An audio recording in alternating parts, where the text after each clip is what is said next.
has been fired up to power the old games. Yeah, we went down to the basement, whipped the guys in shape, and they're pedaling really fast now. Whatever arcane technologies power these things, I don't know.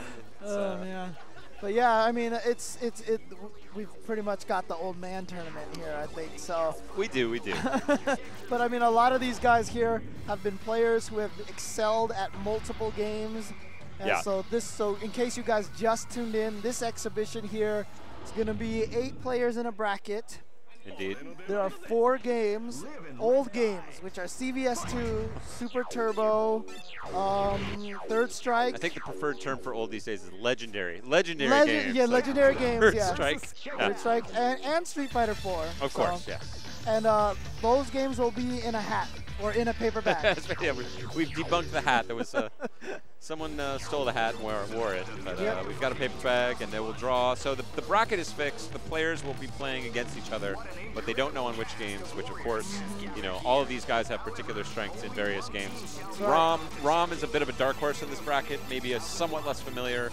He's a NorCal favorite, very strong in many games. Third Strike, one of his greatest games. Yeah, absolutely. And obviously, Justin excels at most of the games here. Pretty much whatever. I mean, I would have said Super Turbo, maybe not, but then he just qualified for Tournament of Legends, which makes me so sad. Yeah, it's a little depressing. Valle, great at a lot of these games. Probably Third Strike, I might say, is his weakest one out of them all. Probably, yeah. He can play Third Strike, but I wouldn't say it's his strongest game. Choi as well, I would say, is relatively limited in his Third Strike abilities, but we'll see who they end up against. Yeah, but Ricky, probably very strong at all 4 of them as well. Well, actually, no, Super Turbo, he doesn't really play. He's not the greatest Super Turbo player. He is capable. He plays, I know he's played, I played him in tournament. He plays a quality old Sagat, which probably took him 3 minutes to learn. No, but that is, I think, really the distinguishing feature of this final boss exhibition is all of these guys really are multi-game masters. fLoE as well is, that guy's just, again, I was saying before, I met fLoE, I think when he was 10 years old. He literally grew up in the Super Just Games arcade out in Chicago with Jason Wilson. He was sort of his prodigy and played it. And that guy, we are up. So much natural talent at fighting games. It's ridiculous. It's absolutely. Ridiculous. But we're starting off with, wow, Justin Wong versus John Choi right away? In CVS2 of all games. Oh, wow. And here we go. This is not a video playback. This is happening live. Justin going right in there. And I have seen ridiculousness from Justin Wong using Vega. His Vega is so irritating to deal with, but I'm interested that Justin chose to go C groove instead of A groove. Very interesting. That's maybe a sign of somewhat unfamiliarity. Oh, chasing him down, not letting him get out of the corner. Now, in case you got, well, I'll explain after the end of this round, but here comes John Choi. Oh, and he gets him dizzy. Wow. Just going for uppercuts. Now, in case you guys don't know, C groove has the ability to roll. You hit light punch and light kick, you roll. Now, here's the thing. The beginning of the roll can be canceled on the special moves, and rolls give you invincibility. Well, when you cancel on the special move, it keeps going. The invincibility stays. So roll canceling is adding invincibility to the beginning of all your special moves. Every special, from Blanca's electricity to Ken's uppercut. Yep. Everything becomes invincible. You can even see people fireball as anti-air and kicks go right through their head. Yes. Oh, guard broken. And we've seen a little bit of slop here, but let's see if Justin can get his groove going, so to speak. Yeah. Oh, no, drops the combo. And one thing I will say is that, before 2008, I always said East Coast, Marvel, SoCal, Third Strike. But Northern California, all CVS2, all day. And John Choi is one of the premier CVS2 players. Absolutely. Oh, nice read on the roll. He cancels it, goes for maybe a reset instead of an uppercut, or maybe just a missed uppercut. I think just a missed uppercut. You know, Street Fighter 4 gets you really used to doing easy uppercut codes. Oh, no! Oh. John dropping it too, but completes it there. And ends it with the sweep. All right, so there are different ratios for every character. You can see you can see how Sagat has a green 2 and Guile has a yellow 1. Yes. You have 4 ratios max. And it's basically these double damage is worth twice as much as a ratio 1 character, which is why Sagat is doing such monstrous damage for Justin here. Justin just wants to get the damage that he can. There it is. Level 3 from Guile. to level 2 only. Yeah, he's saving his meter. So C Groove level 2 has the ability to cancel supers into specials at any point in time during the super. Nice anti-air back fist. Oh! John holds his ground. Justin goes crazy now, and gets the punish. I guess they're going to stay in the game instead of actually going to draw another game. You know exactly. Justin at least got a smile on his face. Let's see if he can get it back going here. John Choi? Where is John Choi? Where is the champion? No, he's sitting on the floor. That is what old school players do. That's right. It's a very Gen-like move. And he's still using that mass stick. And if I know John, he probably has his shoes off, or at least wishes he did. Oh, big stand fierce. Might have been throw attempt. Justin Wong, I mean, really has to count on his Vega doing a lot of work here. I've seen him OCV entire teams with just his level 1, his ratio 1 Vega. As you can see how irritating and annoying he is being right now. Oh, air blocks. Yeah. Oh, John had to go for it there, but Justin read it the whole way. Yeah, don't know if you guys know. So C Groove, one of its biggest strengths is that it has air blocks. As long as your move is airborne, it can be blocked. And the damage a little higher in C Groove than many of the other groups as well. Standing strong, back strong there for the air counter. Wow. Rolled right through that claw roll. Now John has Justin in the corner, gonna try to keep him there, but Justin getting that momentum that he wanted out of Vega. The other critical, oh no, John with a very bad read. Justin, not much of a punish. The other thing I was going to say, we have not, and the flash kick in properly invulnerable. John getting the meaty low forward there too. Yeah, I mean, honestly, Vega's best combo a lot of times really is just jump fierce, stand roundhouse, backflip. Yeah. Just get out of there. Out of there. And John again getting baited by Justin. Oh, and baits that out. Not close enough to get the claw roll to combo. Oh, big flash kick answer. That did so much Massive damage. And the thing I was going to say that we've not mentioned for players that might be new to CBS2, and a critical factor, and part of what made it so popular with a lot of the top players, guard breaks. The green bar right below your life bar, of course, is reduced as you block. And if you block too much, you will, of course, be slightly stunned. Great read from Justin there. So yeah, block too much, and you see a more C Groove usually lacks the ability to pressure. You don't get quite as many guard breaks with C Groove characters. A Groove guard breaking is basically bread and butter. You can even hear it too once the guard meter gets down. The block noises start sounding more paperish. Yeah. As if your blocks are weakening. And then once it is broken, you go into basically a dizzy animation for about 1 second. Yeah, you get a little opportunity for combo follow-up. Yep. John finally grabbing the corner after, whoa. Oh, try to catch him. And there's that low fierce from Sagat. Early in CBS2's life, that move basically was a nightmare for like half the people who played this game would see that in their nightmares. And it does massive guard crush damage as well. Oh, with punish! That's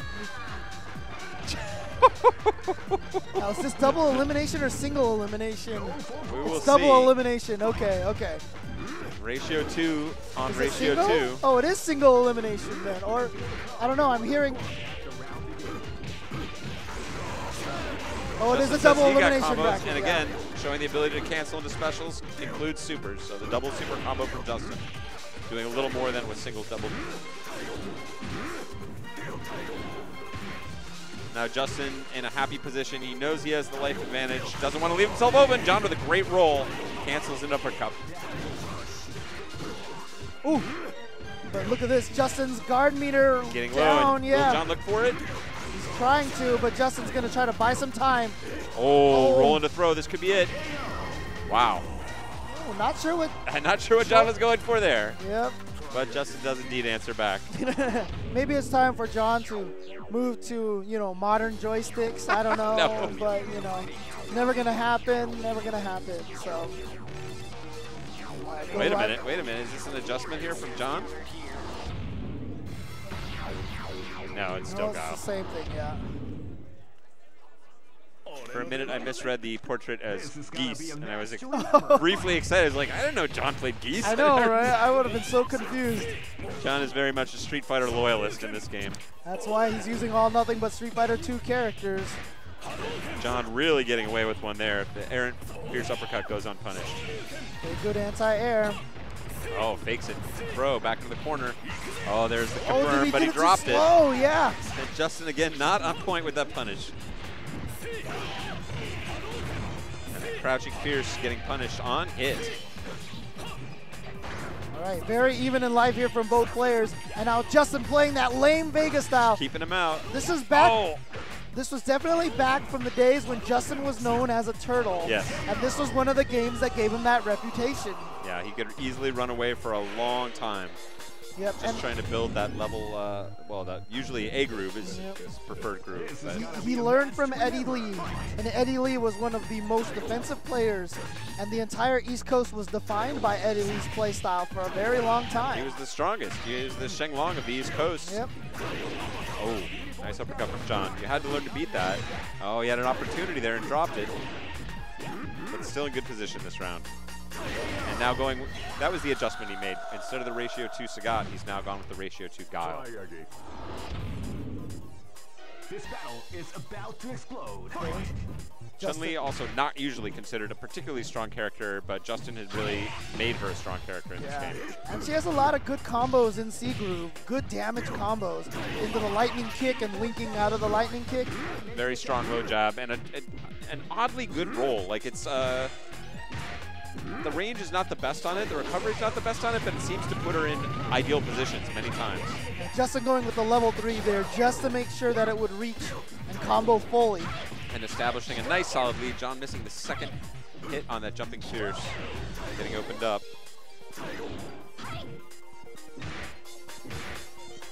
Poking with that stand short. Cannot Pulling her into the corner. Okay, he's got the throw. What's the mix-up here? John just loves going for that guard crush damage. Yeah. Oh, no! Wrong side. No autocorrect. So Justin now, match point, just has to take out a ratio 2 Guile, but this is a lot of work that he's going to have to do. I don't know if this is John's best character, but it's certainly his favorite. He really loves Guile in this game. One of the things that he does like about him is that that level 2 rush super is pretty safe on block. What's the mix-up? Oh, nice. Jump canceling, close roundhouse. And yep, Guile has to respect this. Yeah. And Justin now remembering, and there's the guard break meter going nuts. Oh, and he baits it out of John. Gets the alpha counter. Oh, one more hit, he'll get him. Oh, wow. Oh, yeah, that was so smart. Oh, he misses the follow. Yeah, the reason why Justin just canceled right into that super is because his guard meter was so low. Even if he had blocked the stand strong, he would have ate that the end of the super. Something would have gotten through on the guard break, yeah. But now John in a very bad spot. Almost has that level 2 that he wants. Justin going to put on the pressure. Oh, big opportunity for John. Dropped. He's going for that chip.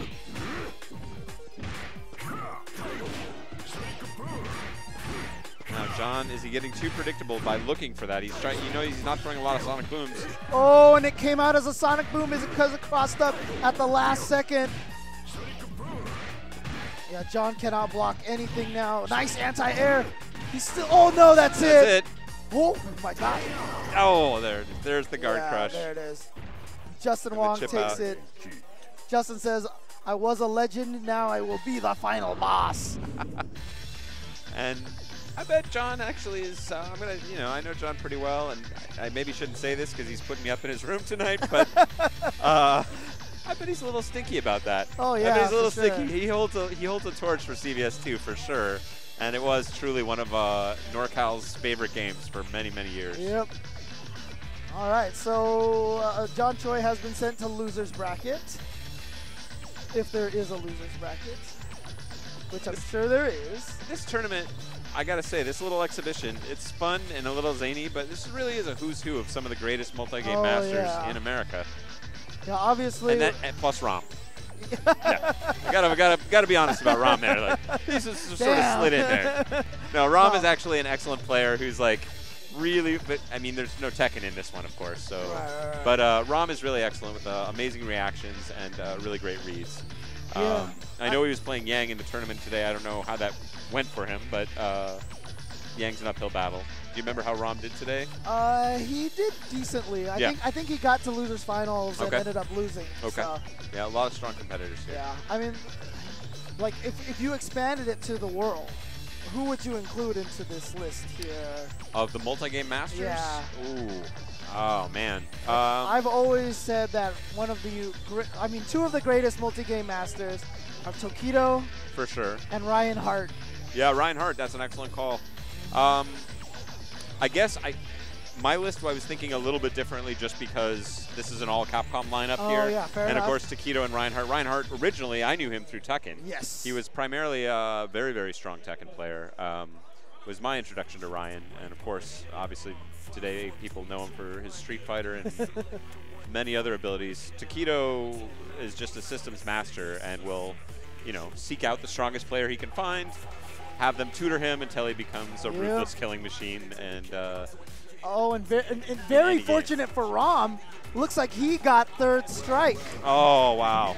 This is a setup, I think. Yeah. But Combo Fiend was not a slouch in this game. No. Combo Fiend definitely not bad, but he's an uphill battle with the Elena for sure. Yep, a low-tier hero since the beginning of time has Combo. I like that cross-up into overhead, but Rom all over it. Elena just glide across the screen. Oh, caught her.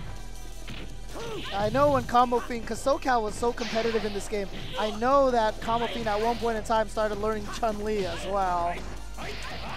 His dark days. Looking for that stand short, hit confirm. Yeah, we gotta watch out. Of course, this is the game infamous for parries and red parries. Oh, you gotta good be opportunity. careful of those. Throw techs. Elena seems like she'll play pretty similar to the way she'll play in Ultra, only in Ultra I imagine it'll be much more effective than in third strike because the great ability to do surprising overheads and lows, if you add that to parries, your play style is, yeah. All right, so Rom staying in there with those EX Torazans. Oh, great parries. Back and forth. Good pressure. Empty jump goes low. And now Elena right on the verge of dizzy. Good block by Combo Fiend. Yeah, of course, the stun bar in this game you can actually physically see. Instead of a guard meter, that little red bar is showing you how close you are to stun. And let's see if Combo Fiend switches characters. Or if he's got the stinky face. Like, come on. He just shrugs. Yang, I think, not the toppest of the tier characters, but just sort of below. And Combo Fiend, it sounded like he was like, this is the worst possible game I could have gotten against Rom. And Combo Fiend also a CVS2 lover, and he did promise me he would pull out his CVS2 K-Groove Ken, so hopefully we'll have the opportunity to see that. So it is single elimination. Hanzo was wrong, as usual, again. Should have been our bet from the beginning. Like, well, Hanzo said it, so. Yeah, exactly. Slide right out. There he goes. Oh, too far. Yeah. So big punish now for Rom. Outside of red parries, that pressure basically saved from Yang. Good overhead. Combo Fiend still very much in this. Too far. Oh, but got him with the frame trap. Just chips him out. Yep. See, let's see here. So John Choi got CVS2 and Rom got third strike. Are we seeing some NorCal, preference here as Hanzo laughs? Combo with the nice parry on the first hit of that uppercut, not able to find the timing for the second hit.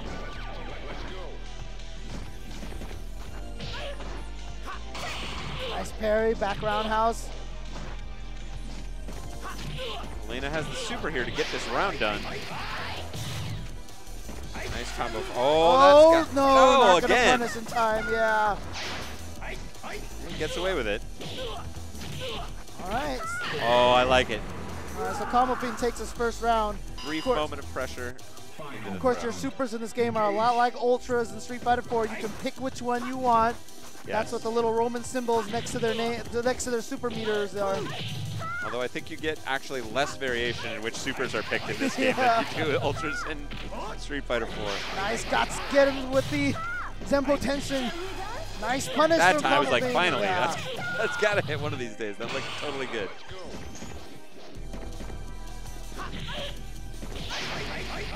Empty jump low short into EX Rekka's. And and Rom also exposing another one of Elena's weaknesses.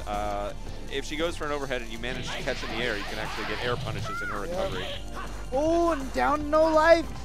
Trying to figure out when he can chip and finally gets it. Combo Fiend chipped out. Yep, and Rom moves on.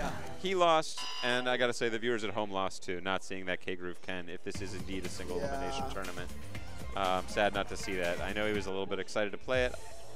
I didn't have to push him too hard to do it. It's a great character. Arturo reaching into the bag. Oh, it looks like he has to go up against fLoE, and they are going to play CVS 2. Now, correct me if I'm pulling out the book of old man knowledge at the inappropriate time here. Weren't these two on a team called Team Molest originally? Do you remember the old Team Molest? I don't know exactly what went down or what was the membership requirements. Cigar Bob. Wow. I don't know about that. Oh, switching sides. All right. We'll see. We'll see what these guys have in terms of game. Is it Third Strike again? No, they said CVS 2. Oh, they did say CVS 2. Yeah, CVS 2. So I know this is not fLoE's necessarily strongest game. Well, I remember fLoE had some solid characters on this. I don't really remember seeing Arturo play much of CVS 2. I remember when he played, he was, again, part of the Eddie Lee school. Yeah, definitely on the runaway tip. Yeah, lots of, and I kind of remember he used to use Mai, like Vega, Mai, and somebody else, but I'm not sure now. And I think that might be part of the reason why, when I'm thinking back to a great CVS 2 finals, I'm not remembering Arturo. I mean, Mai is definitely a good character, potentially. Oh, here we go. We're getting some. Oh, wow. Okay, no Mai at all, and no Vega at all. So my intel on Sabin, completely wrong. Oh, nice. Wait, Chin? Did he just play Chang? Chang and Choi. This is one of my favorite characters in the game, so I got to say I'm pretty hyped for this. Did you watch those Acho videos where that Chang just blew everybody up? Yes, I'm very happy you mentioned that. I watch a depressing amount of Acho videos, especially for these random games. You see like amazing players like that. Yamazaki, a very tricky guy, also made possible by roll canceling. Yeah, but he's going with K-Groove, so he doesn't have access to rolls, so no roll canceling. fLoE, of course, missed the complete there. Yeah, fLoE going with A Vega as well, so like Justin. And A, yeah, you need above 50% meter in order to fire off your A-Groove combo. At full meter, you can often do unbreakable combo into guard break. Yeah, A-Groove works particularly well against K-Groove, because once they start blocking, you just kind of chip them, guard break them to death. That's why we saw a lot less K-Groove as the game went on. Yeah.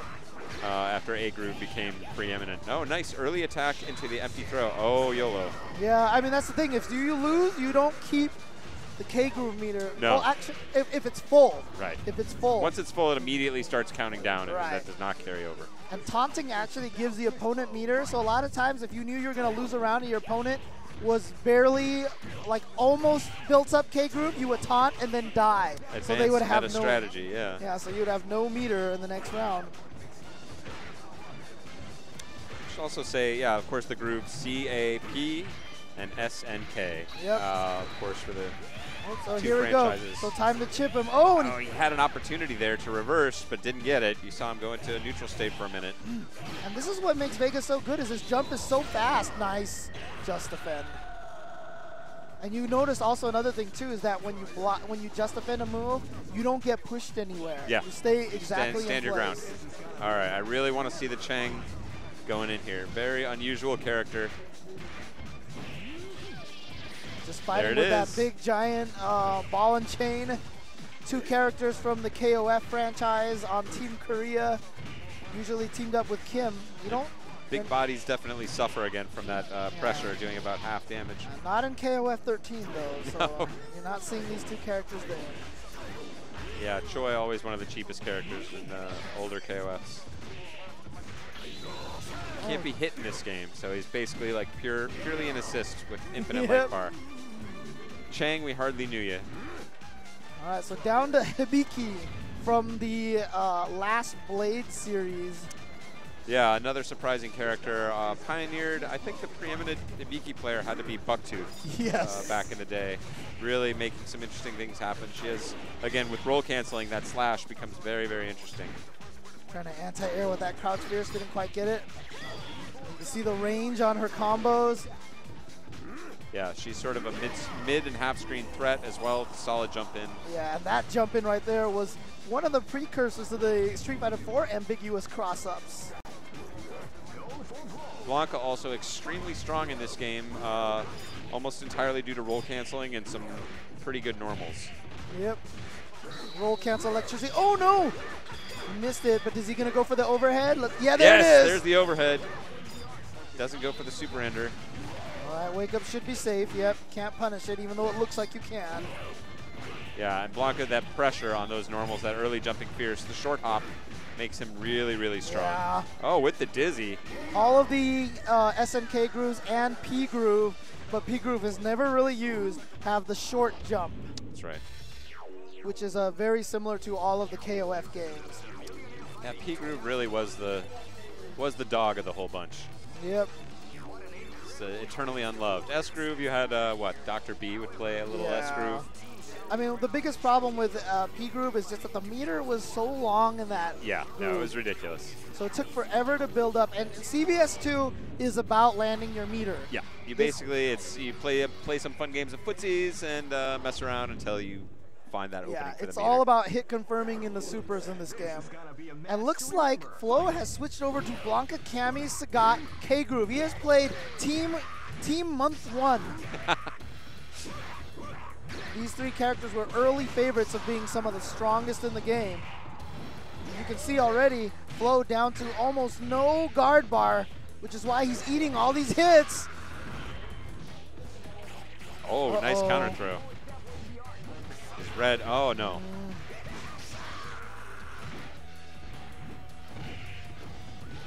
Good normal pressure. Oh, he smelled it again. Oh, ow, and just like that, almost catches up. But like I said, in K-Groove, it's the first Ultra. You build it as you take damage, and so once it fills up, you might as well just use it. You can fire it off, and I'm expecting maybe a level 3 here. Oh, wow. And Arturo says, yeah, you're right. Yep. You're right, you're right. I can just bust out the super. So Arturo off to a small advantage. We'll see if fLoE can clean this up. Yep. The faster you beat someone, the more life you get back once the next round starts. SNK style. Yep. Oh, great just defends from Arturo so far, keeping his Yamazaki just barely alive. Oh. And Cammy really super powered normals in this game. Not the best specials. Oh, she got him. That's gonna get him. Yeah. But Arturo did a nice chunk of damage there. She'll probably get it back about half of that, but every little bit helps. There you go. All right. We saw in that little match clip between Eric Lee and John Choi, you can just defend those uppercuts, but that's why you learn to alter the timing of exactly when you uppercut. Oh! Good opportunity. That standing roundhouse, a real killer in this game. Yeah, you can link into her super. Yes. So she just whiff punishes. Oh, nice just defend and counter. And fLoE catches up just like that. Oh, that's not safe. Yep. Invulnerable as it might have been on roll cancel, recovery is still recovery. fLoE down to his last man.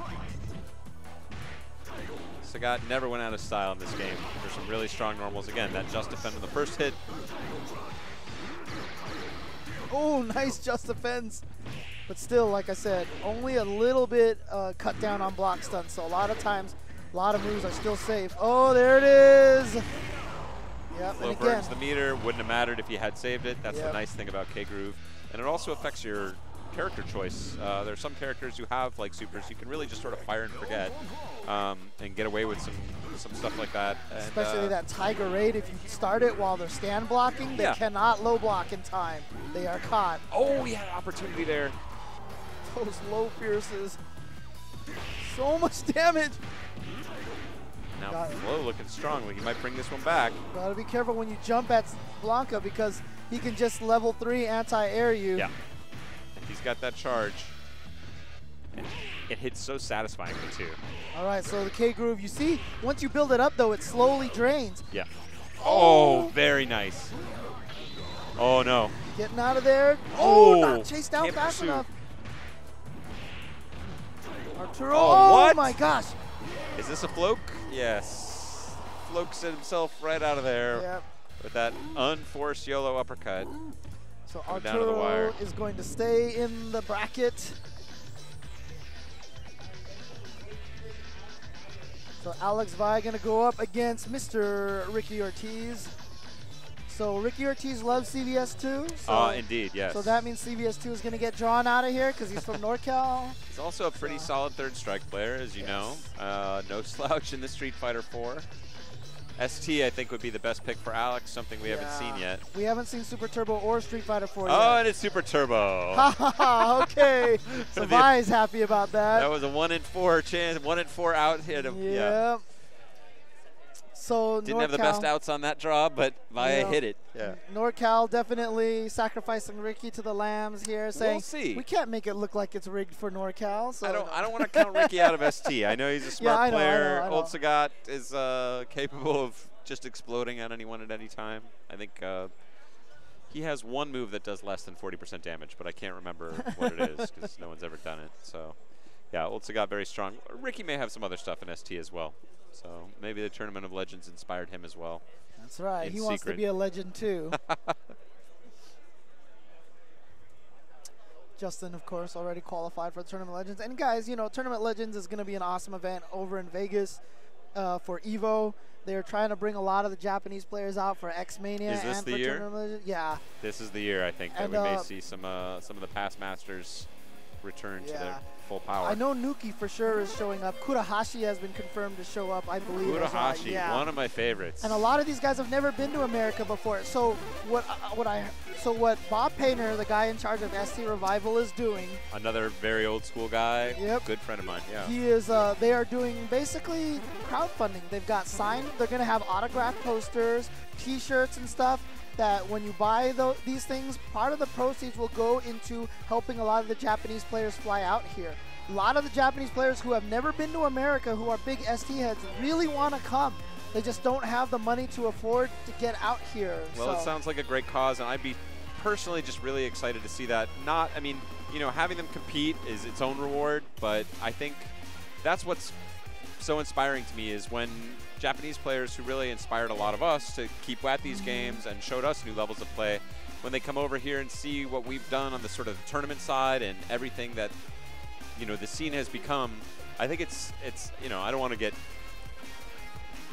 into the realm of overkill, but it's life-changing. I mean, it's it's something really special to be in a room like you have at NCR, or, you know, if they're going to do the Tournament of Legends at EVO, to be surrounded by, you know, you have this weird pursuit. It's kind of strange. No one else is really into it. And to be in a room full of people that just immediately understand the weirdest thing about you right out of the gates is like, the weirdest thing really becomes the most normal thing about you. Yeah, no, and it's like people love it, and people love you and respect you for like a weird thing you do. And it's not that you don't have to be the greatest player in the world, but just being in that room is. And I'm sure some people have weirder things than fighting game fanaticism. We don't want to talk about those. So but like, I mean, here's the thing, right? A lot of guys, even for example, like Daigo, when he first started coming to America for tournaments, when you asked him where he preferred the most to play in events, he said he loved EVO the most because the audience got so into it. It was so hype and everything. And I'm sure a lot of those ST players who want to make it out here want to experience that too. Very validating. But here we go. Valle going in there with the no respect short hurricane. Yep. Into throw. Now don't forget there are old versions of all the characters. The buttons are messed up, it looks like. There are old versions of characters which are basically the quote super versions of them. Although they are not actually the super versions. Yeah, they're slightly different. They're their own beasts. Yeah, so basically what you sacrifice mostly is you don't get any super meter and you can't you can't throw tech anymore. And that's why Ricky Ortiz is missing a meter down there. Yep. So. And the throws, of course, in this game, this is when throws put hair on your chest. Yep. They're about 20% teching, extremely difficult, and sometimes still does 25% damage. And not only that, but throws are instant. You can throw media attacks in this game. Yes. So. Round one. Fight. Okay, so they're going to start over again. Here we go. So Old Sagat has such great, ridiculous recovery on his Tiger shots, which is why a lot of people play him. So you can play a very strong zoning fireball game. And of course, why this match will be sort of Sagat. Well, probably not able to get anything going here, but will be Sagat's until Vi is happy to sit back there for the most part and build a little meter. Because once that super fireball comes into play, it's not complete advantage for you, but it's definitely a match changer. Opportunity, will he follow it in? Yeah, he does try and push the advantage. That's a risky play from Valle. And he is down. Oh, there it is. But it blocked. Yeah, yes. That's the Sagat ability. But oh my gosh! Surprise overhead. From far away too. There you go. Done. Ricky looking for that opening standing punch to try and will hit a fireball if you open with a fireball. And you saw right there the high tiger catching the short hurricane. Yes. That's why Sagats have got to throw it. Otherwise, you get that situation. Wow! Juice kick right in there. Here comes the mix-up.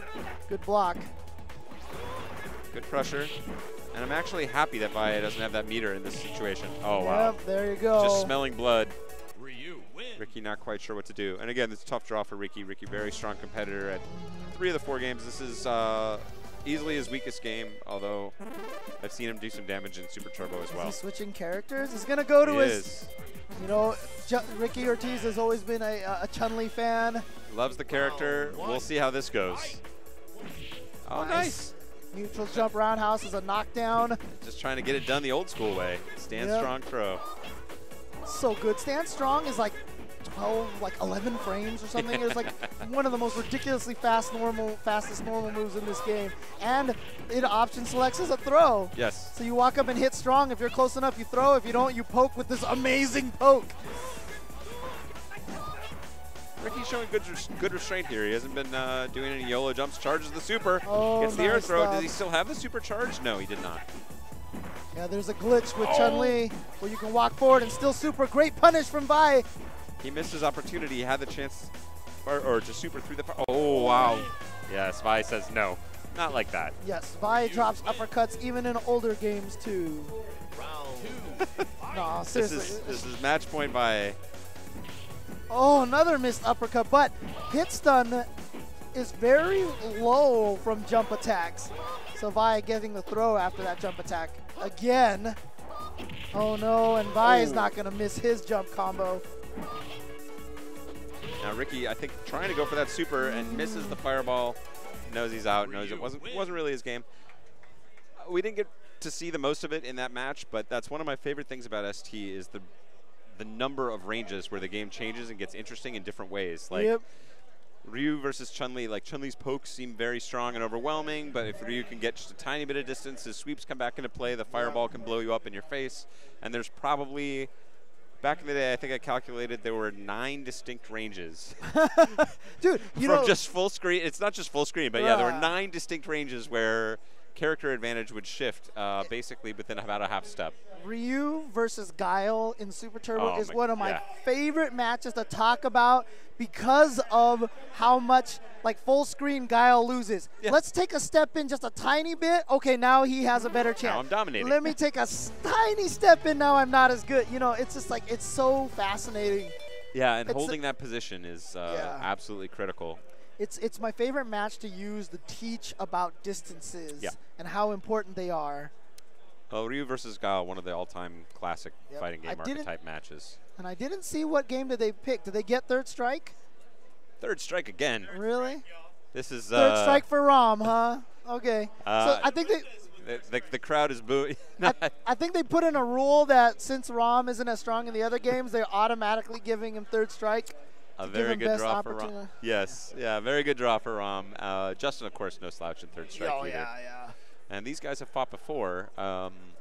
Probably not with this kind of rust on their chassis, but we'll see. Again, there's some surprising abilities that sort of stand the test of time. But don't forget, I mean, Justin Wong, of course, the first American player to really put a challenge to the Japanese. A dent in the Japanese war wagon. Yep, and you can read all about that in Glenn Craven's new book called Evo Moment 37. Now, you've read part of the book. You're not finished with the book, yes, I've read part of it. And it's really interesting. It sets a lot of the history up very well about how everyone was thinking about Third Strike and such. It's true. Yeah, there was the U.S. at the time was not that into the game. Frankly, it was sort of initially I think Shen Chang that sort of woke us up to the game. Yeah. Because he was we thought we knew how to play it. He came in and blew everybody up, but then the interest had sort of waned again. Right. There was a couple of things that I feel like brought it back. There was this 5v5 tournament footage where this Makoto blows everybody up. Yeah. I felt like that helped a lot of the third strike popularity, but obviously the thing that made it the most popular was the Evo Moments 37 video.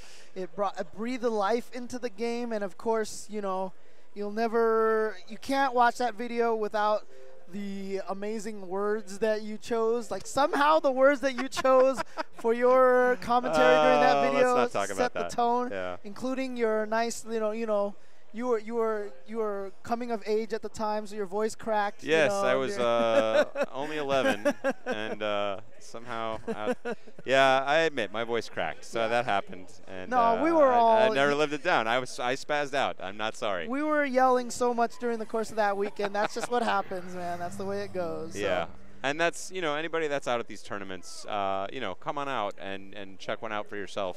Yep. And, we say, I think that's one of the things I remember for sure about why was it Evo Moment 37? What were the other things? It's because moments like these happen at tournaments all the time.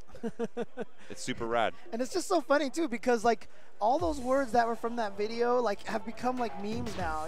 Rare footage of Daigo actually angry. Man. And let's go, Justin! Well, I'm leaving, James. You've done it. You got me to, man. Yeah. All right, so it looks like we're going to probably get Chun versus Yang. One would imagine, unless Justin has some surprises in store for us. We can only hope. It's madness. I want to see a little bit of Oro. It's unadulterated madness. Okay. Just let it die. But shout-outs to Glenn. An Asian man. I'm looking forward to the book. I'm going to try and get one from him tomorrow. I hear he'll be here. An Asian man was found dead in Sacramento. Suspects were a 6-foot-tall white man. And all that was written on the Asian man's chest was, "It's madness." Nice anti-air with low roundhouse there from Justin Wong.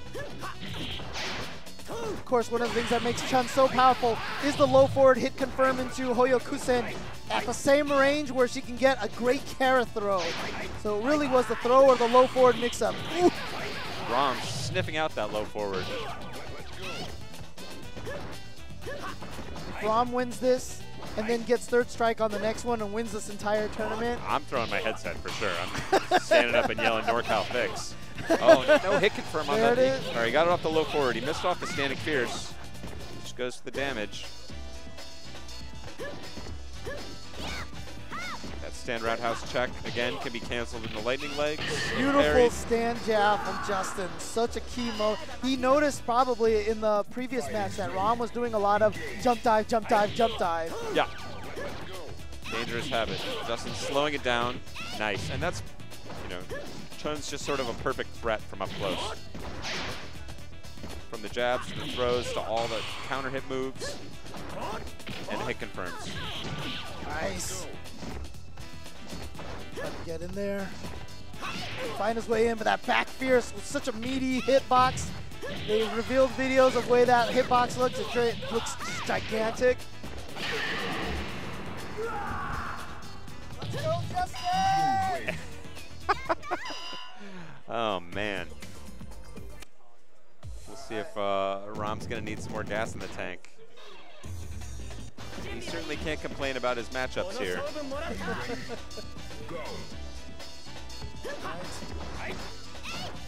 Into the pressure. Good parry. Justin looking comfortable. Now gets out of the corner, and Rom does not throw him back in. Wow. Both jumping there, nothing. Both trying to bait out the parry from the other. Good tech. Got the throw into the corner here. Oh, wow. Trying to parry that jump attack, but a little too far. Standing forward, powering up Rikara. Oh, and that's going to end it. Yep. But basically, you know how in Street Fighter 4 we all play with frame traps these days, right? The frame trap in third strike was just to walk up and then do a parry. And it was much safer than frame traps, let me tell you. Bigger punishes. Oh! Did not come in. All right, sweep him. Yeah, knew that there was going to be the 2-hit. Block the second one. Good options. Oh. Oh. Nice block on Rom's part. Good anti-air jab. Nice parry to the throw. Oh no. Wow, a wake-up throw from Justin. Again, Ow, same no trick. respect. Same trick. Got him again. And Rom. I just look over at the chat and I see Justin's turtle style. Oh, jeez. Man, it's not one thing, it's another up in this joint. Oh, man. All right. So now it looks like we're going to get classic East Coast, West Coast rivalry. Arturo Sanchez going up against Alex Valle. There we go. We'll see what kind of game it is. I know Arturo loves himself some ST. He's been keeping the fires stoked. Now, we haven't seen Street Fighter 4 yet. That's true. No 4 yet. Maybe John removed all those from the pot. Oh, Arturo says it is going to be ST. Arturo's happy about it. I bet he's been putting in a little more work than Valle. Now looking super sharp in that last round against Ricky. And plus another thing is that if they do go with the characters that they're known for, which is Dalsum and Ryu, that gives Arturo a significant advantage. Yes, I think Arturo will have the practice advantage as well as the straight matchup advantage. It is actually a pretty bad match for Ryu in this match. And interestingly enough, Dalsum is actually really good against old Sagat, but I know Valle actually kind of likes that match sometimes. It's an interesting match because, yeah, the drills create a lot of interesting possibilities for Dalsum in the Sagat match, but you can also, yeah, there are ways of baiting it out, getting counter hit high, or being able to bait the drill into an uppercut. So we still haven't seen Street Fighter 4 yet, which seems kind of appropriate for me right now. I suppose so, yeah. I mean, we've got all these old players playing these older games. Yeah, so. if you're going to dust them off, you may as well play them. Arturo's got that evil eye. He's like, oh yeah, I'm excited about this one. I got the character advantage. I got practice going for me. I'm really curious to see which character Valle is going to go with.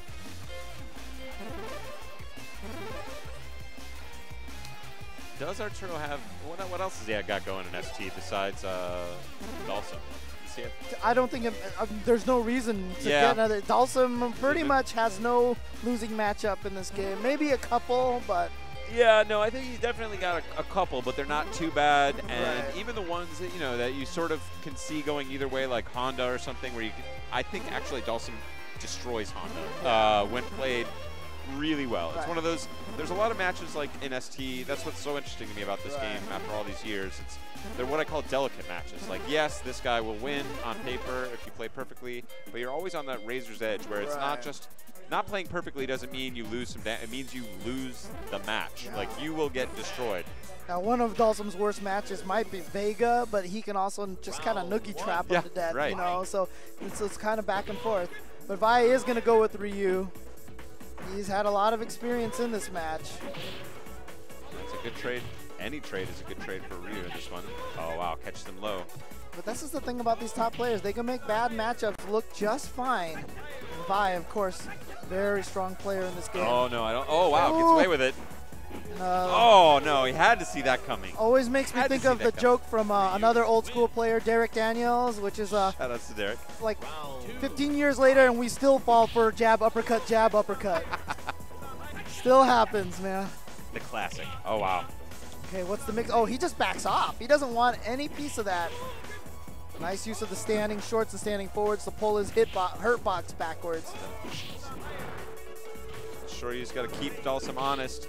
Dalsum looking for those with that fierce flame on wake up. Great reaction with that slide from Arturo.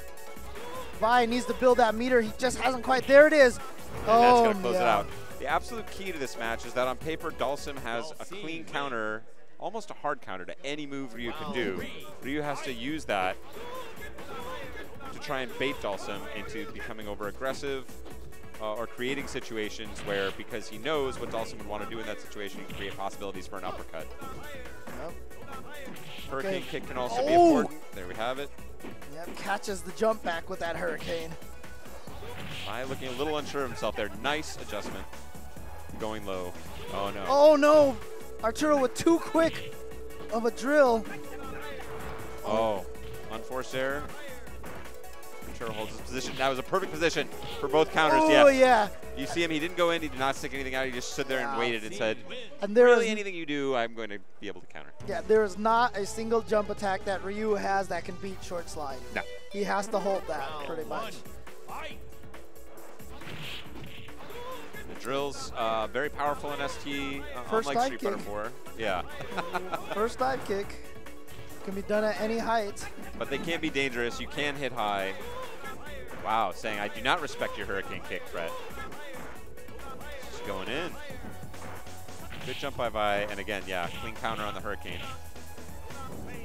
Oh, wow, jumps over, but not able to convert. Oh, gets the throw, but a good tech. You can always tech a throw. There is no point where a throw is not techable in this game. Wow, Valle just getting it. Oh, yes. Oh, yeah, there and it is right there. Dalsim Yeah. not fast enough to be able to do anything in that situation. Yeah. Round 2, fight. What? Jump back roundhouse. Yeah, not sure what that was. Oh, shenanigans. It's definitely a shenanigan, but it's also a risky one against Dalsim since now he's lost his position. Trying to get in there. I think he was trying to fireball in his enable. face, yeah. Oh, too close, and Dalsim has that throw range of the gods. And some pretty good option selects of his own with the strong. Valle has that super now, so Arturo has to be a little more careful, just like that. Arturo says, no, I will not be careful, and will he pay the ultimate price? Watch out for Good slide. patience, good patience. Oh, yeah. Those few jabs that Valle threw out just froze Arturo long enough that he wasn't ready to slide and counter that. Round 1, fight. That's, oh, wow. Let's just go in. Let's do, oh, good counter throw from Valle. I still got those. Oh, it was a good idea with the sweep, a little bit out of range. And I don't like the pursuit. I like the fact that he didn't try for a combo after that jump in. Just went for the hurricane kick, but nice clean counter there from Oh, Arturo. he tried to go for the deep because he Yes. wanted the sweep. But unfortunately, recovered in time. Oh, doesn't even trade with the fireball. And that is the pain of Ryu right there in this matchup. Yep. You make the right read on a drill, and the drill just lands safely. Arturo at match point now. Whoever wins this goes against Justin Wong in the grand finals. Valle needs to find a way to shake this up. Playing the conventional way will get him killed, and Arturo has certainly shown capable of it. Good pulling him out of the air. Ooh. Beautiful uppercut. Smelling the aggression. Wow, I don't know. interesting chase down. Oh, I thought that might have been punishable for Valle, but now Valle getting pushed into the corner here. Oh, he got him! Oh, but only got hit by 2 hits. Very fortunate, but look at this. Smashing the uppercut. And he Oh, gets wow. the throw, and Arturo's going to take it. Great stuff from Arturo. Valle showing sort of that tendency to try and block it out just at the wrong time. So really nice smell from Arturo. Good sense of smell is what I call that. Yeah, Yep. you can And take great now advantage. we have the grand finals here. Justin Wong versus Arturo Sanchez. What will it be? Will it be 4? Or will we finally see a match of 4? Oh, he's showing everybody but us. Is it Super Turbo? It's ST again. to Yep. close it out. This is definitely in Arturo's favor. Well, one would think, but Justin's got the Tournament of Legends win under his belt. No, stop it. I know it Actually, pains you to say that. So I mean, I know one of the early characters that Justin did use was Vega.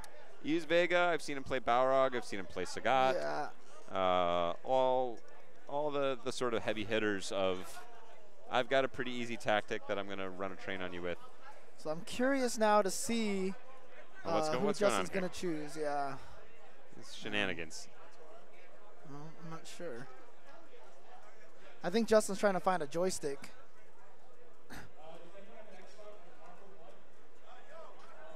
Oh, are they going to play Marvel 1? Oh, a surprise audible has been called. Marvel 1. Marvel versus Capcom 1. They're both very good at this game. I kind of love that game. It's one of the most offensively broken games Yep. that stayed play. We got the War Machine, Gold War Machine. We've Red got Venom. Red Venom, Orange Hulk. Yep. All of your colorful classics.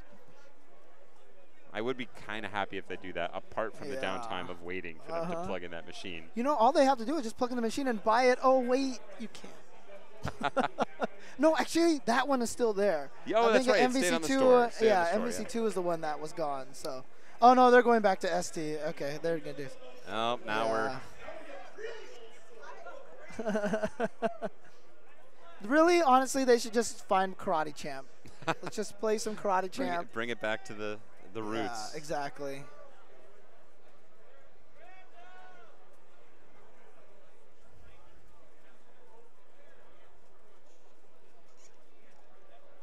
All right.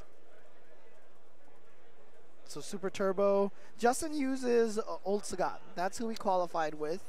And so I'm curious. But like we said, Dalsum is actually considered a counter to Old Sagat. It's, again, a very dicey match because every time you the counter with Dalsum usually require, a little bit of a read to try and predict the fireballs so you can switch it up between the low and the. If he's throwing only low fireballs, there's a lot of easy counters for Dalsum. Right. If he's throwing only high fireballs, there's a lot of easy counters for Dalsum. The plays between switching those up, Sagat moving his position with Tiger Knees, and of course the Tiger Uppercut. If you can bait out a drill, that's for free. Yeah, I feel like probably the only Sagat player that really wasn't scared of Dalsum's was John Choi. Yeah. He was really good because he was also the first Sagat that I ever saw really abuse that stand strong, which became bufferable with Old Sagat, and Dalsum can't crouch it. No, that's the key to it. Is Dalsum cannot crouch, so you can cancel that into a low Tiger and get great block pressure and great. Yeah, and the block stun was long enough so if you did stand short, Tiger shot from too far away, Dalsum could jump and drill you in the hands. So that was the. Oh, they just random selected. I thought we didn't like that anymore in the fight. I guess for exhibitions, it's okay. And I think Justin has come out on the top of this with the Balrog pick, a character he does actually know how to play. But does he know about the stand jab? Stand jab is a nightmare for Honda. Stops butt slams, stops headbutt, stops hand slaps. This is actually an interesting match, and I don't know about the jumping back strategy. Well, obviously Arturo is having a little trouble here with Honda. I don't know what he was trying to get going there. Yeah, headbutt is not a major threat for Balrog. Oh, wow. Nice. I think Justin might have been almost on the wrong side. Oh, here we go. Yep, you can get throw traps. Okay, there we go. There we go. Explosive. One cross up into the command throw. Round 3, fight. Nice, caught him. Pulls him out of the air. Oh, now it looks like they're settling down a little bit. Out of range with the stand fierce. You can punish that with a headbutt. There you go. Arturo a little slow. Good hands. We haven't seen much of that stand jab yet. Oh, he had an opportunity to jump with a jumping jab, which would leave him in range for a command grab. I didn't like Justin going for charge into super without a charge and a throw first, you know? Yeah, you got to earn it a little bit. Yeah. Oh, and Justin tried to get away from that, or maybe tried to do a wake-up headbutt, failed. And here we go. Arturo now is at match point. Is Justin going to random select again? Are they both going to random select again? I don't think that's allowed, is it? Or yeah. Oh, wow. This is bad for Arturo. Yes. It's a rough one. I guess technically, if you were both picking random select, nice timing from Justin there. You can pull the lariat out of the sky. This is one of those lots of hand slap matches. Because an opportunity to sweep the hands with Zangief. Nice jab. Yeah, but Honda's basically an unapproachable wall in this game and has an advantage over almost every character in the game who does not have a fireball. Balrog being perhaps one exception. Yeah, it's so easy for Honda just to sit back here and beat up on Zangief like this. Zangief really has to work and play very smart. I don't know if Arturo has that kind of Zangief knowledge in his man purse. Oh, Rom weighing in with some super turbo advice here. He's telling Justin just to do hand slaps, but that's dangerous because, I mean, while it is good, that happens. You can jump over, you can sweep it, you can jab it. Yep. Yeah, and in general, down back, especially when you've got levels of skill that are maybe sub-expert with these characters. Yeah, that doesn't really work very well, Justin. Oh! Very risky. Yep. All right, let's see if he tries to. Wow! What the? That was, that should not be a punish possible. But he did that headbutt a little too meaty, Yeah. Crazy meaty. Well, potentially last round. Match point for Arturo. Yeah, Justin's like, I'm not listening to ROM ever again. Yes, that's good advice. You can lariat the headbutt, but it's very hard. You can lariat, yeah. There's many kind. It requires basically winning this match with Zangief requires the Zangief player to be basically an expert. All right. It is absolutely winnable, but I don't know if we're going to see that here today. Going to the last match here. They're probably going to random select again. What? Is the last minute swap.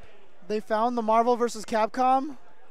Now this is pretty raw shenanigans. I think they're impugning the good name of the final boss tournament here with this kind of goal line stand. We've obviously proven one thing about SC is that Honda's the best character because Arturo won and Justin won.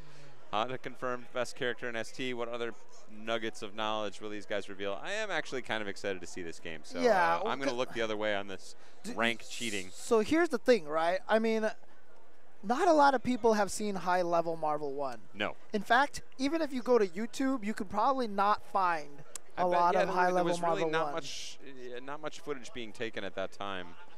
Some might argue that there's no such thing as high-level Marvel 1, although you and I know better. Yes. I genuinely liked that game, and it came in different waves. I liked it when it first came out. I was like, oh, this is interesting, a little bit crazy. Then it got very bad. Right. And then it sort of came back, and I was like, I actually, that was one of the first games that taught me to really appreciate rank stupidity in games where you have, double war machines and for crazy people infinites. Who do not know. So the way this game works is that there are a bunch of assists, which were, quote, randomly chosen for you. However, if you held certain button combinations, you would choose certain assists, and the best ones turned out to be like Psylocke and Colossus were two of the best. It locks you in place. Right. Ruby Heart, people messed around with a little bit. But the interesting thing is that this game had a lot of hidden characters. Red Venom, including, is one of them. And I'll say this right now, if you think first to 5, so they're just gonna do a first to 5 Marvel MVC 1. Go. So you think that Marvel 3 is broken? Wait till you see some Red Venom action here, because I'm pretty sure that's who Arturo plays. It's gonna look like chess compared to Marvel 1. Yeah. So the assist characters, of course, you have a fixed number of uses per character. They can't really you can't really damage them. So they're not really on your team in that sense. But you got 2 characters and just some very, very crazy super mechanics that slow the game down to the point where it just goes And the assists, nutty. when you activate them, you have to be on the ground standing, and you can't be in block stun, you can't be in hit stun or whatever. Because if you could do it while you were in block or hit stun, that would be too broken and crazy. Now, one of the strategies with the Colossus assist was to, when someone jumped at you, you just activated it in block because it came from the sky. Right, and hold them in nice position. Yeah, but it looks like Justin's going with Cyclops. Oh, okay, no, it's a button select here. Yeah, because they're not going with... No. Yeah, they're not going with Ryu. Pretty scrub tier characters, yeah. And so,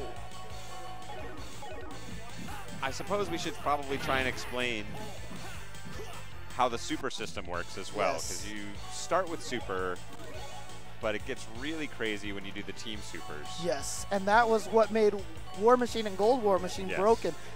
So in Cross Tekken, Cross Assault, you bring in both characters, right? Yes. But in this game, you do that, but you actually get to control both characters at the same time. At the same time, they merge their heads together in the art. You can use both characters.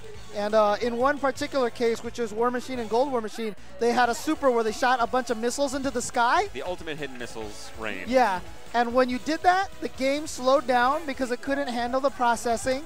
And it did it so badly that the timer wouldn't even go.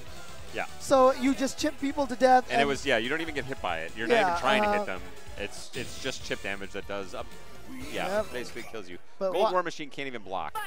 All right, so dash low short was super powerful with Wolverine in this game. Oh, There's Colossus. Yeah, trying to use that as a pressure. Got to be careful. If Arturo can get a air combo in the corner with Red Venom, pretty much that character is dead. That should be death, yeah. But you can see how, oh, here we go. Both characters in. Oh, let's bring double. them all in. Let's do it. Ouroboros. And you get free supers all day. Let's get legions and all sorts of stuff. And Red Venom is dead. Strider in trouble.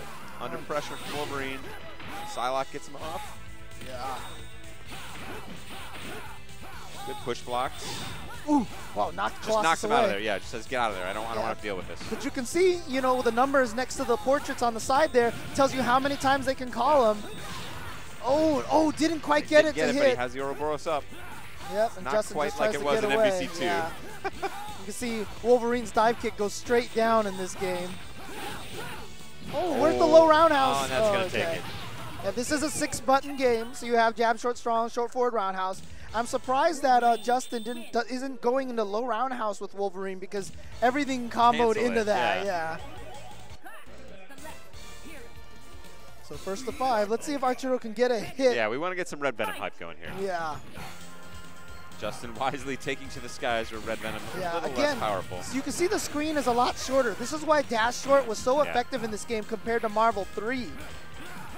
So both Wolverine and Strider very good at that dash low short and get a lot of damage off of it.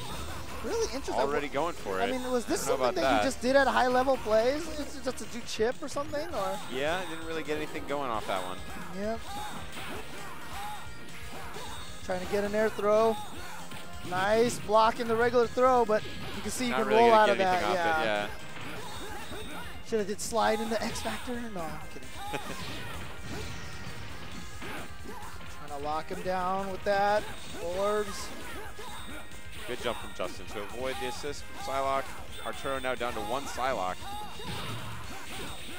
Ooh. Crouching strong a little too far. Yep, into sword slash there. Nice, keeping him locked down. Trying to chip him. Covered. Oh! Nice hard tag. Not quite a full punish there. Block damage was a big deal in this game overall, apart from War Machine shenanigans. If they are indeed, this is just stupid. Okay, if he can get one combo. Safe tag. Oh, gets a throw. This should be it. There it is. Yeah. Oh, no, he drops the party starter. No, again. No, Arturo. Arturo not letting us see the brilliance of the infinites. Here we go. Oh. Wow, Arturo's having trouble comboing off of that. It is tight timing, but Arturo, I mean, in his better days would land that 100% of the time. Ooh. Hey, here we go. Yeah. So probably activated on the same frame. All right, trying to keep him locked down. Oh, and here we go. Gonna be able to kill him with that? Not quite. Oh, just out of range, and then that should do it. Chip. Oh, it knocked him out of it. Oh, wow. Justin employing the Wong factor even in MVC 1. Oh, and now has a legitimate chance. Yeah, but if he hits Strider, Strider's gonna die. But he's so trapped there. Good cross Look at all this good chip. block. Strider's back in there, but only 8 seconds left. Oh, wow. This is Justin's last chance. Oh, comes in swinging. Next hit takes it. Oh, that's it. Oh, there it is. There's the infinite. That's the infinite. Yeah.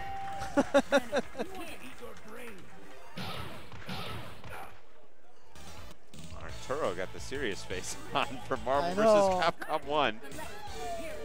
Or as we knew it in those days, just Marvel vs. Capcom. Yep. There was no 1. NBC. Like, I hope they don't make another game as broken as this one. Yeah, it's so funny because, like, everyone thinks that UMVC3 is broken, but if you keep going backwards in time, they get more and more and more. X-Men versus Street Fighter was super broken. Marvel Superheroes. Children of the Atom is the most broken game ever. Dash low short with Cyclops is like a true block string, you know, repeatedly. We got the 1-button infinites. We got the true block strings. Oh, here we go. Combo time for him. Yep. Ow, look at the damage in this game. Solid damage. Gets the OTG into the throw reset, nice. But there's Psylocke. Colossus there, protecting him, using that dive to save himself. And you can cancel that dive kick into that, Yeah, and at the end of a combo, so when you finish an air combo, it initiates something called the flying screen, and you cannot do specials or super jumps anymore. So that's why after the air combos on the OTGs, you don't see very long combos afterwards. They don't get relaunches or anything like that.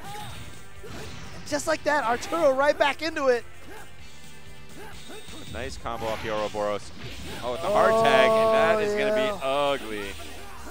Does he have enough time to chip him out? No. Arturo taken to the skies will live. Oh, good counter call, but not in time. Justin battles back. Flying screen, I believe, was how you and I first learned to reverse engineer fighting games. Yep. Like trying to figure out what is going on with this like weird state. There was this weird overlap where the 1 frame perfect timing, you could cause flying screen deterioration and all this stuff. But those are the days. Okay, no. God, I sound like an old man. It's appropriate for these old games. All right, Arturo showing a little bit of stuff here. Did you get him?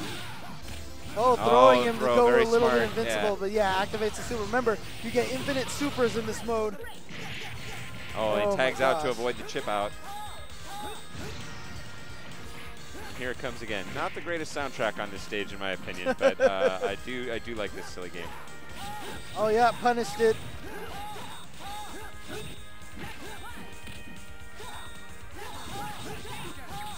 All right.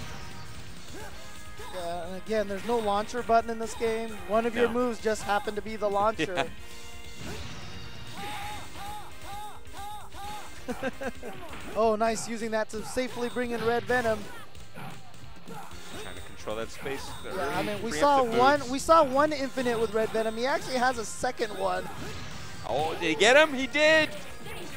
Oh my God! Red Venom out of there just like that. Damage. And there's no level 3s, by the way. That's just a level 1. So Ragnarok is a level 1.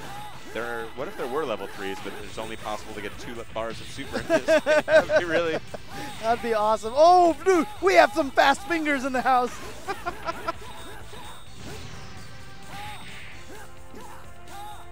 2 hits. Arturo not out of this. Did you see that Vajra doesn't track them? It like sits on the ground. Just stays down there. Oh. Oh. Oh, take that, Colossus. Get out of here. Nice chicken guard. Just trying to chip him out here. Pulls in the orb. Good jump from Justin, and he runs into it. Yeah, Arturo caught him from the other side, so Arturo standing now strong. Getting 2-2. Now is this best of 5 or is it first to 5? You know what? I don't know. I think they're making up the rules as we go. That's right. Oh, so it's first to 5. It's first to 5. Well, if Arturo doesn't land 1 infinite in that time, I'm going to be really sad. Yeah, exactly. Red Venom is one of my favorite, outside of Orange Hulk, one of my favorite dumb characters in this game. You love broken stuff, man. Yeah, it's just dirty fun. That's the theme of this of today. It's even more fun when you don't have to actually be playing against it. Yes. You can just watch some other suckers. All right, and again, when you activate this, the character that was in the back becomes the point character. Oh no, actually it didn't happen. I thought that's what happened. Here we go. What do I know? Now it's Justin's turn. Chipped.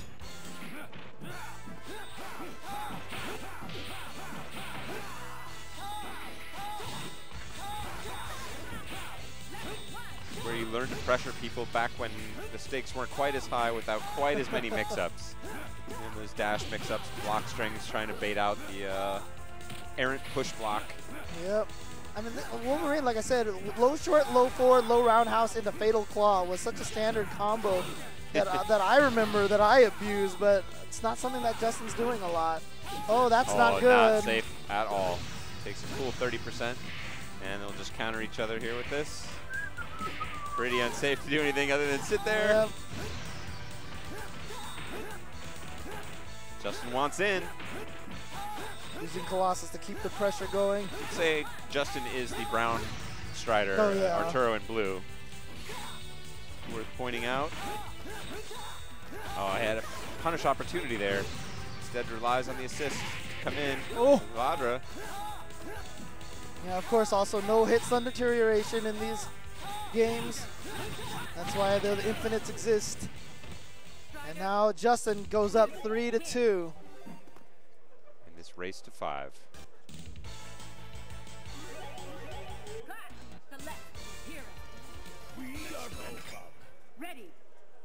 That's right. This game was all about the character background music. So I believe here this we is, go. I think this is Venom's background music. I think is this what it is. Yeah. It's determined by the character choice. Oh, That's this is the secret character song. Gotcha. Yeah, Spooky knows his old school games, man.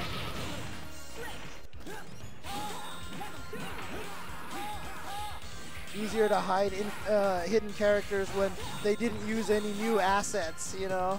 Otherwise, you'd go to the song select in the menu and be like, wait, whose background music is this?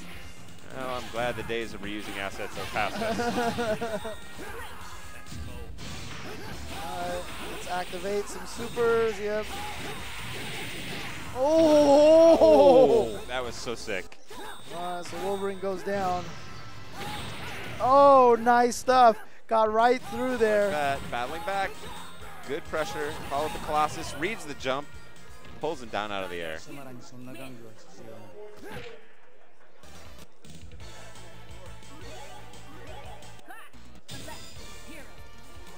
So now Justin at match point.